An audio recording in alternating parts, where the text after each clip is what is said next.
Una vez más, por 10ª vez en el año 2013, el Gobierno recurre a su método de gobierno favorito, que es el Real Decreto. Y al hacerlo, causa tres inconvenientes importantes, en nuestra opinión. En primer lugar, pervierte el sentido del pleno que hoy hemos tenido. No era un pleno cualquiera, era un pleno en el que el presidente del Gobierno tenía que responder a hechos muy graves que le afectaban en primera persona y que, por cierto, no ha respondido. Han querido convertir este pleno en uno más. Señor Anchuelo, vuelva a la cuestión, por favor. Sí, a ello iba. Gracias, presidenta. Han querido convertir el pleno en uno más, añadiendo este asunto, pero no es un pleno cualquiera el que hoy hemos tenido aquí. En segundo lugar, imposibilitan el debate parlamentario, porque han incluido en un mismo Real Decreto asuntos que nada tienen que ver entre sí. Temas de gasto militar, temas de prestaciones por desempleo, asuntos del sector del automóvil.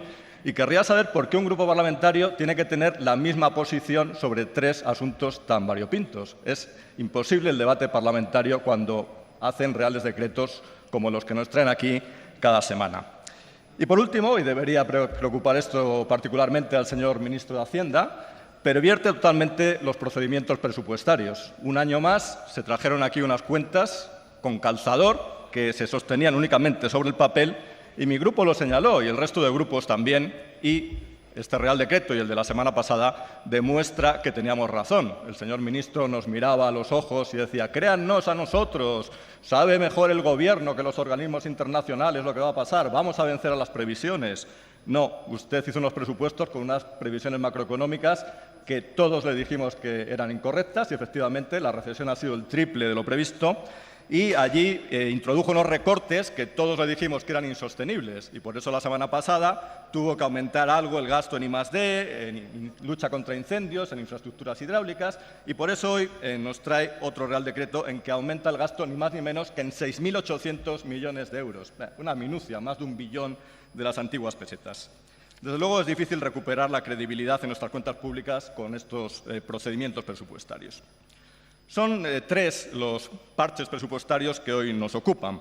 El primero es un crédito extraordinario de 70 millones de euros para el Ministerio de Industria, para financiar el Plan PIBE 3. Este es un plan que tiene algunas ventajas indudables.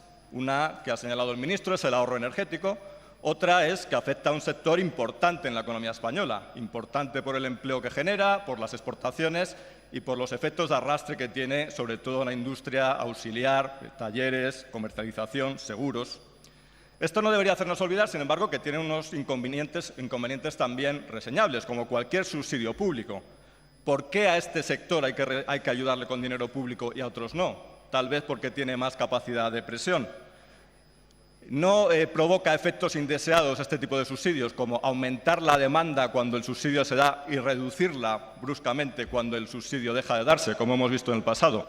Y no lleva a este conjunto de factores, la capacidad de presión y que si se deja de dar el subsidio cae la demanda, a convertir estas ayudas en permanentes. Vamos por la tercera fase del plan.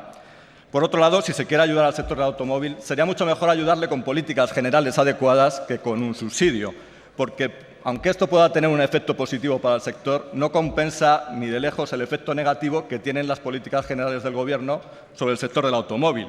Me refiero a la subida del IVA de los automóviles, me refiero al encarecimiento de la gasolina por la subida de impuestos especiales, me refiero incluso al mantenimiento inadecuado de las carreteras o a la falta de renta disponible de las familias por la precariedad del empleo y las reducciones salariales. Todo eso afecta mucho más negativamente al sector del automóvil que esta medida lo pueda afectar en el sentido positivo.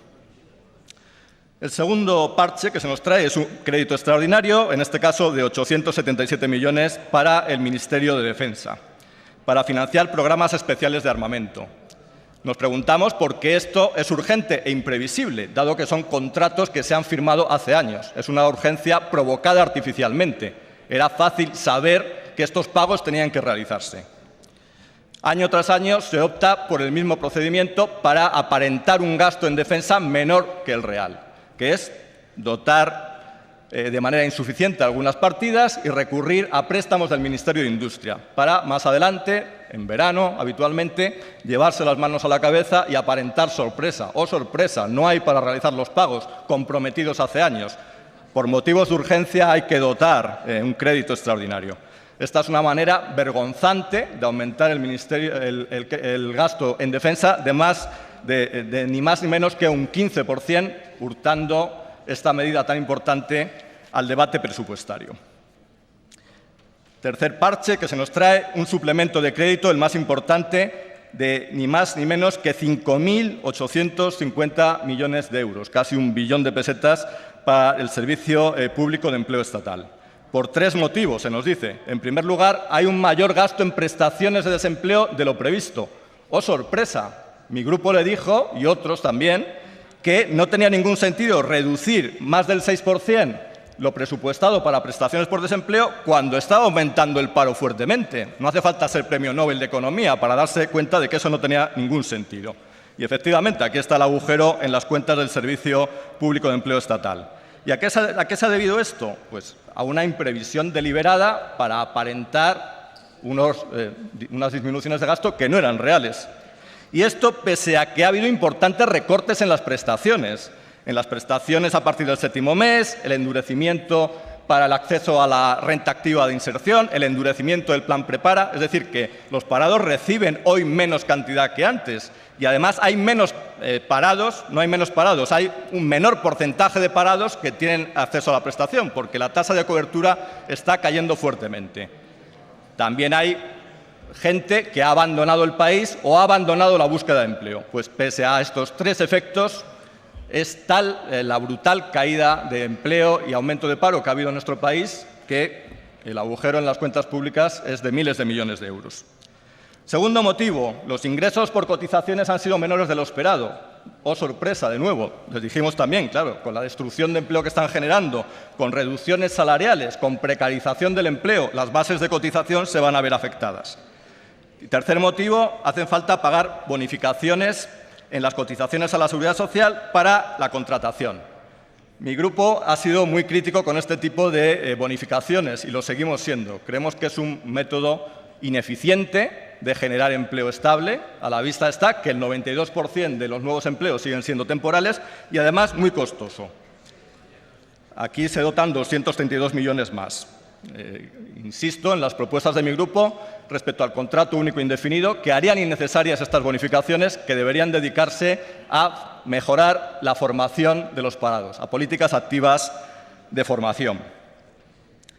Resumiendo la postura global de mi grupo, algo difícil de hacer ante medidas tan variopintas, nosotros, por sentido de la responsabilidad, no podemos oponernos a dejar de dotar con los recursos suficientes a la caja del Servicio Público de Empleo Estatal para que se sigan pagando las prestaciones a los parados. Pero tampoco podemos condonar de ninguna manera o aparentar que nos parecen normales unos procedimientos presupuestarios tan impresentables. Y por eso nuestro voto global será la abstención.